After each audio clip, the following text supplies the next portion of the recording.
Good morning all of you. Welcome to my YouTube channel sorry the study point. आइए हम लोग जो है passive voice past continuous tense का जानेंगे। चलिए आइए देखते हैं।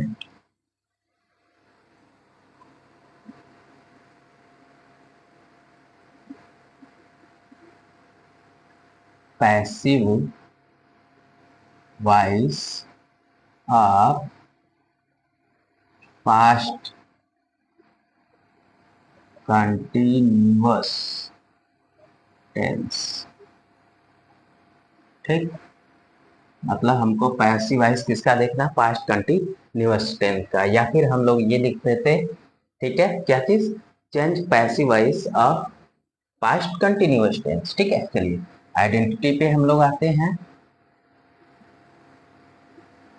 आइडेंटिटी यानी पहचान, यानी इसको पहचानेंगे आप लोग कैसे कि यही पास्ट कंटिन्यूअस टेंस है, इसका पैसिव वॉइस हमको बना देना है। तो हम लोग जानेंगे पैसिव वॉइस का जो है क्या पहचान, कि कैसे जो है हम लोग इसको जानते हैं। चलिए आइए देखते हैं।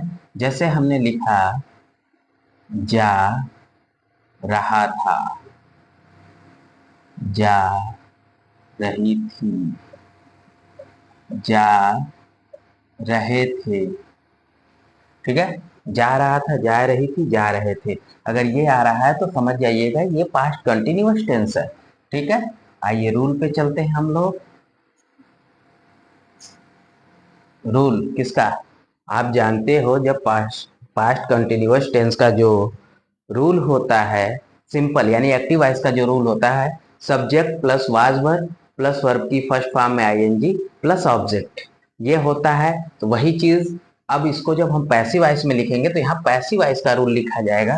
वो क्या होगा, ऑब्जेक्ट प्लस वाज वर्ब, ठीक है, प्लस देखिए ये वर्ब में आईएनजी था ना, यानी फोर्थ फॉर्म की, तो उसको हटा के हमको, क्योंकि पैसिव वॉइस में थर्ड फॉर्म लगती है, तो क्या करना पड़ेगा, उसकी जगह के लिए हम लोग को एक वर्ब और जोड़ेंगे, हेल्पिंग वर्ब जिसको कहते हैं क्या, बीइंग। ठीक है, अब लिखेंगे वर्ब की थर्ड फॉर्म प्लस बाई। अब प्लस क्या हो जाता है, सब्जेक्ट हो जाता है। समझ में आ गया, object plus was verb plus being plus verb की third form plus by plus subject, ये हो गया पहला रूल। ठीक, दूसरे में आते हैं हम लोग, तो क्या हो जाएगा, object plus was verb plus not plus being plus verb की third form plus by plus subject, ये हो गया दूसरा रूल। तीसरे रूल पे आते हैं हम लोग, तो क्या होगा, हेल्पिंग वर्ब यानी क्या वाला, जब क्या सब शुरू में आ जाए। ठीक है, इंट्रोगेटिव का फर्स्ट यस नो टाइम। चलिए देखते हैं, was verb plus object plus being plus verb की third form plus by plus subject and question mark. ठीक है, ये हो गया तीसरा। चौथा आइए, जब कब क्यों कहाँ किसको कौन बीच में आ जाए तब क्या हो जाएगा, तो डब्ल्यू एच वर्ड या इंट्रोगेटिव वर्ड कुछ भी आप लिख सकते हैं दोनों में से, प्लस अब तीसरा वाला पूरा लिख दीजिए। चलिए, was verb plus object plus being, फिर क्या होगा, प्लस वर्ब की third form plus by plus subject and question mark. ये हो गए हमारे चार रूल। समझ में आ रहा है। चलिए देखिए, object plus was verb being plus verb की third form by plus subject, पहला हो गया। दूसरा हो गया object plus was verb not plus being plus verb की third form by plus subject. ठीक है, तीसरा क्या हो जाता है, was verb plus object plus being plus verb की third form plus by plus subject. चौथा है W H word plus was verb plus object plus being plus verb की third form by plus subject. चलिए ये तो हो गए हमारे चार रूल। ठीक है, अब एक चीज आपको पता है, वाज किसके साथ वर्ब किसके साथ बताया ही गया है। ठीक है ना, वाज क्या बताना पड़ेगा, चलिए आइए अच्छे से देख लीजिए। यानी वॉज बीइंग जो लगा रहे हैं, तो वॉज बीइंग लगाते हैं किसके साथ, ही सी इट नेम और किसके साथ, आई के साथ, ठीक है। यहाँ आई देखिए पास्ट कंटिन्यूअस बताया गया था, टेंस जब पढ़ा रहे थे तो उसमें बताया था कि आई जो है पास्ट कंटिन्यूअस टेंस में सिंगुलर का जो है सिंगुलर बताएगा और बाकी सब में वो प्लूरल के अंतर्गत रखा गया है, ठीक है। चलिए अब वर बीइंग उसी तरह, वर बीइंग का अगर हम लोग देखें तो वी, दे, यू, लेकिन एक चीज ध्यान रखिएगा ये सब्जेक्ट है और जब ये यहाँ पर पैसिव वॉइस बनेंगे तो जो हमारा ऑब्जेक्ट रहेगा ना उसके अनुसार ये वाज वर ये सब लगता है, ठीक है ना। तो अब देखिए, तो अब ये लिखा हुआ है तो यहाँ पर जैसे ही सी इट नेम लिखा हुआ तो नेम तो आएगा, ठीक है। ही है तो यहाँ ही नहीं रहेगा, हिम रहेगा। सी है तो हर रहेगा, इट है तो इट ही रहेगा, ठीक है। आई है तो मी रहेगा, ठीक है। यानी क्या रहेगा, अगर ऑब्जेक्ट की जगह पे आ रहा है तो ही जो है क्या रहेगा, ऑब्जेक्ट की जगह हिम रहेगा।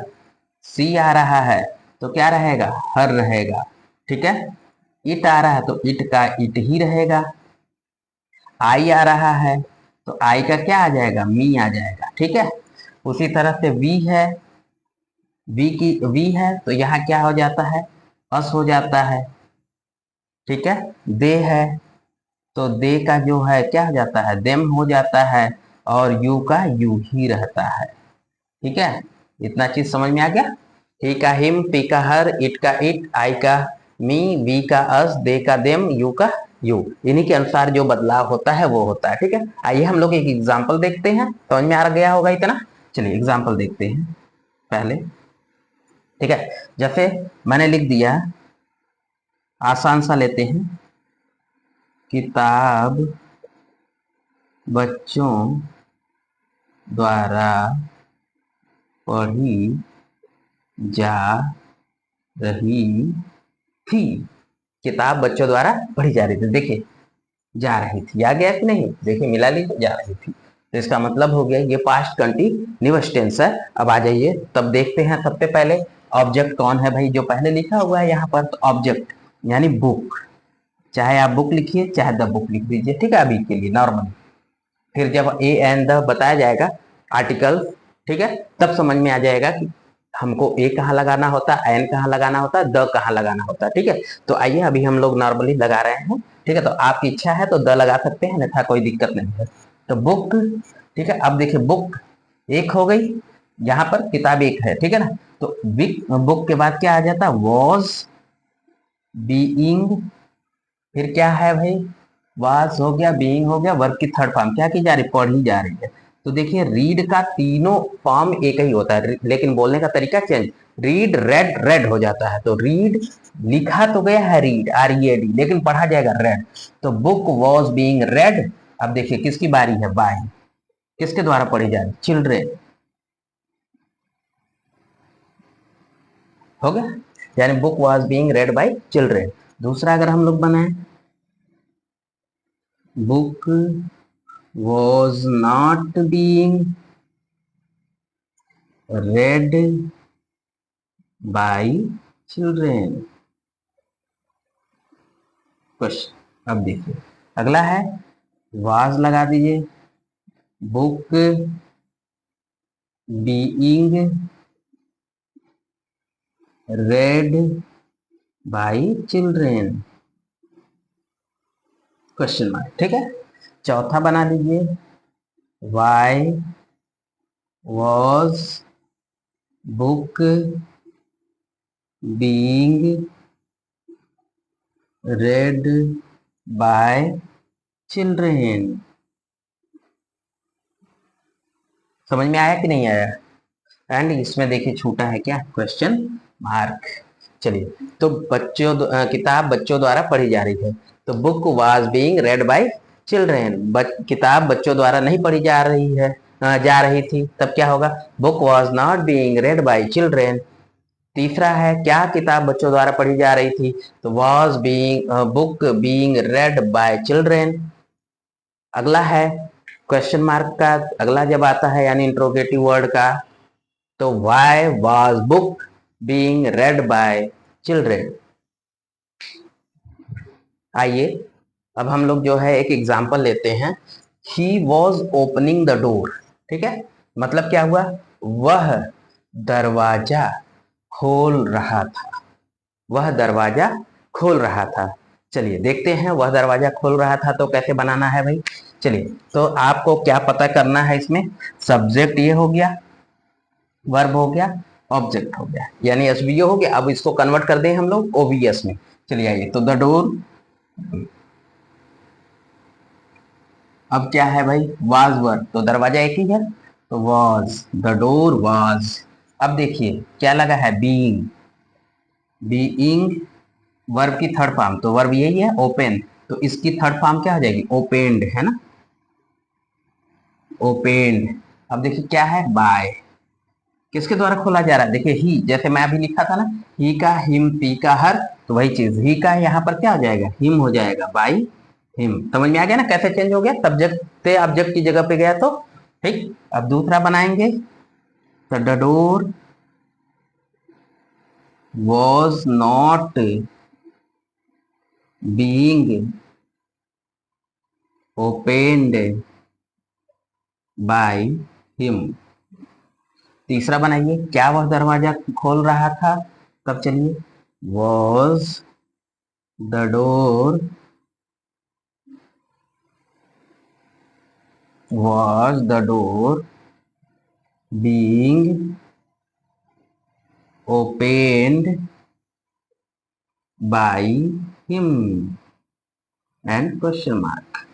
चलिए चौथा बनाएंगे, वह दरवाजा, जो वह दरवाजा क्यों खोल रहा था, यानी इसका जब पैसिव वॉइस क्या होता है, क्या लिखा हुआ था, वह दरवाजा खोल रहा था, है ना, तो पैसिव वॉइस में जब बोला जाएगा तो दरवाजा उसके द्वारा खोला जा रहा था। लेकिन हम जब कह रहे हैं कि वह दरवाजा क्यों खोल रहा था, तब जब इसका पैसिव वॉइस में हम लोग आएंगे तब क्या हो जाता है, दरवाजा उसके द्वारा क्यों खोला जा रहा था। ठीक है, तो वही है, चलिए आइए, वाई वाज द डोर, फिर क्या है, being, why was the door, फिर क्या है, बीइंग ओपेन्ड, यानी तीसरा वाला पूरा पूरा लिखते हैं हम लोग, ओपेन्ड बाय हिम। समझ में आ गया ये चारों। ठीक है, जब इंग्लिश में दे, एक चीज और ध्यान रखिएगा आप लोग, अगर आपसे सिंपल वाला दिया है तो आपको सिंपल वाला बनाना है, बाकी तीन नहीं बनाने हैं, जो दिया रहेगा वही बनाना है। ये नहीं कि जैसे आपने ये सीख लिया कि हाँ एक का जो है हम चार ऐसे बना लेते हैं, छह बना लेते हैं, आठ बना लेते हैं, ठीक है, तो आप क्या करिए, उसको पेपर में भी वैसे ही कर डालिए, तो ऐसा नहीं, तब फिर आपका मार्क्स जो है कट जाएगा। ठीक है, क्यों, क्योंकि आपसे जो पूछा गया सिर्फ उतने का आंसर आप दीजिए। ठीक है, समझ में आ गया होगा, he was opening the door. ठीक है, तो पैसिव वॉइस में आया, the door was being opened by him. दूसरा बनाया आपने, तो the door was not being opened by him. तीसरा बनाया, was the door being opened by him. चौथा बनाया, why was the door being opened by him. तो इस प्रकार से जो है इंग्लिश टू इंग्लिश हम लोग ट्रांसलेट कर लेंगे, क्या, कन्वर्ट द पैसिव वॉइस, है ना। तो एक्टिव वॉइस से जब पैसिव वॉइस चेंज करते हैं हम लोग तो इस प्रकार से बना लेते हैं। ठीक है, एग्जाम में ये इंग्लिश में आता है, यानी इंग्लिश टू इंग्लिश आता है।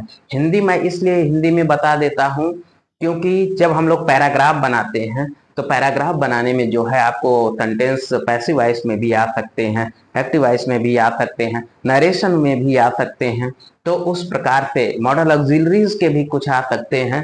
तो किस प्रकार से वो पैराग्राफ आप फॉर्म करोगे, ट्रांसलेट करोगे, इसलिए मैं हिंदी में पहले बताता हूँ, फिर उसका इंग्लिश में बताता हूँ कि इंग्लिश टू इंग्लिश कैसे बनाएंगे। ठीक है, समझ में आ गया होगा, कोई दिक्कत तो नहीं। चलिए